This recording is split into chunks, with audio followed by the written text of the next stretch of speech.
لأجاريهم قلدت ظاهر ما فيهم فبدوت شخصا آخر كي أتفاخر وظننت أنا أني بذلك حزت غنى فوجدت أني خاسر فتلك مظاهر. Assalamualaikum warahmatullahi wabarakatuh. Saya Boren Infalamuni Putra dari Universitas Gadjah Mada akan menjawab 6 pertanyaan yang sudah diberikan. Untuk pertanyaan pertama, pembelajar yang seperti apa? Saya adalah pembelajar yang penuh strategi dan perencanaan. Saya suka untuk berpikir, belajar dari orang lain, belajar dari anak-anak, belajar arti ketulusan dan kejujuran dari mereka, belajar dari teman untuk memahami arti perjuangan, belajar dari ibu, ayah, orang tua, kakek, nenek, tetangga untuk memahami arti tata krama dan sopan santun, belajar dari buku, belajar dari jurnal untuk memahami semua wawasan yang ada di dunia ini. Kalau ingin tahu ilmu dunia, pelajari ilmu dunia. Kalau ingin tahu ilmu akhirat, pelajari ilmu akhirat. Kalau ingin tahu keduanya, ya pelajari ilmu dunia dan akhirat. Jadi dengan membaca kita akan tahu, dengan berbagi kita akan memahami. Jadi apa yang sudah kita baca, kita berbagi kepada orang lain, kita akan semakin memperkaya diri kita dan bermanfaat bagi orang lain. Untuk pertanyaan yang kedua, mengenai passion dan mimpi. Saya suka dengan seni. Mimpi saya adalah menjadi orang yang sukses di bidang keuangan, berkarir, meniti karir di perusahaan yang bergerak di bidang pertambangan, infrastruktur. Saya akan berusaha meniti karir di sana. Pertelevisian, saya ingin berkecimpung juga di sana. Kemudian selanjutnya tantangan. Tantangannya sebetulnya adalah bagaimana cara menghadapi situasi yang tidak terduga, situasi di luar perencanaan. Omongan orang itu tantangan menurut saya ya.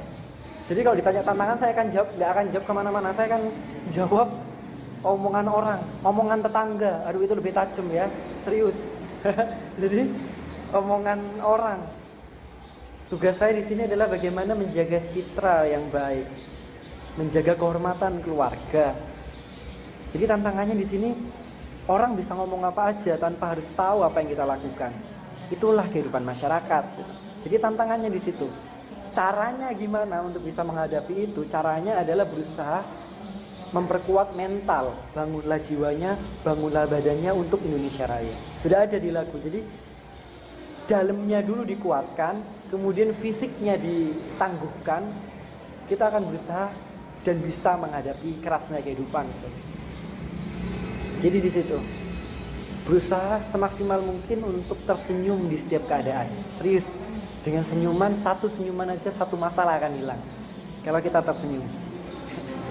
Kemudian berbicara tentang isu sosial. Justru tantangan itu saya bisa jadikan itu sebagai isu sosial. Karena apa? Satu fenomena melintas dalam mata kita sudah bisa menjustifikasi itu dengan cepat itu. Padahal itu juga nggak seharusnya sesuai dengan apa yang kita mau. Jadi gini, manusia terbiasa melihat apa yang ingin mereka lihat, tapi manusia nggak terbiasa melihat apa yang benar-benar ada. Berusaha melihat semuanya dari berbagai kacamata yang berbeda. Itu adalah hal yang penting gitu. Satu contoh misalkan ada waria, orang-orang jenis ketiga nih lewat seret di hadapan kita. Wah ini sama masyarakat, wah ini masalah sosial. Benar, itu masalah sosial. Pernahkah kita berpikir bahwa apa ya masalah dalam hidupnya? Kenapa mereka menentukan pilihan hidupnya seperti itu? Bagaimana cara mereka untuk bisa menghadapi semua situasi yang berkaitan dengan diri mereka dan pilihan hidup mereka? Jadi ini bukan tentang benar atau salah, tapi bagaimana cara kita menghargai satu sama lain, berbagi cinta satu sama lain, love and forgiveness, cinta kasih dan pengampunan. Jadi yang saya lakukan bagaimana?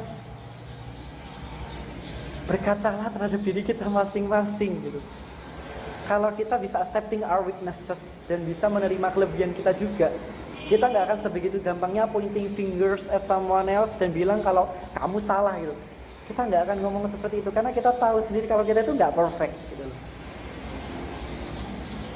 Itu lucu di situ. Ya lucunya di situ. Di agama manapun juga diajarkan bahwa ya kita berusaha untuk bisa nggak ego dan nggak menghakimi orang lain. Kalaupun ada yang bisa menghakimi orang lain itu hanya Tuhan. Jadi kalau ada orang yang merasa bahwa dia bisa menghakimi orang lain, itu artinya dia memiliki ego yang tinggi dan artinya dia sama dengan Tuhan. Itu loh. Jadi sederhana itu. Berusahalah berpikir bahwa tidak perlu menghakimi dan menjustifikasi orang lain. Berusaha memaafkan diri kita dan memaafkan orang lain. Karena kita semua sama-sama nggak sempurna. Kita bukan orang yang bisa memberikan penilaian dan menghakimi mereka sebegitu mudahnya, seperti halnya membalikkan telapak tangan. Itu. Cinta kasih dan pengampunan. Kita tuh generasi muda yang penuh cinta. Kita generasi muda yang saling memaafkan. Kakaknya maafin adiknya kalau adiknya buat salah, adiknya maafin kakaknya kalau kakaknya buat salah, tetangganya saling memaafkan, saling bagi masakan. Itu indah, serius, itu betul-betul indah. Jadi di sana kehidupan masyarakat yang kembali lagi ke poin kedua, kehidupan masyarakat yang saya suka untuk belajar. Itu saya suka untuk belajar kemasyarakatan di sana. Saling memahami. Kenapa bisa saling membenci? Kenapa bisa saling bermuka dua? Apa masalahnya? Apa yang mengharuskan mereka untuk melakukan demikian? Itu isu sosial lagi. Belajar, peka terhadap lingkungan. Karena itu yang saya punya, itu ilmu sosial yang saya miliki. Saya dibesarkan semester 1 sampai hingga semester 8 seperti sekarang dari sosiologi, maksudnya dari ilmu-ilmu kemasyarakatan. Jadi bagaimana cara saya menghadapi berbagai situasi dari berbagai perspektif. Jangan asal ngomong, dipikir dulu, dirasakan dulu, baru ngomong.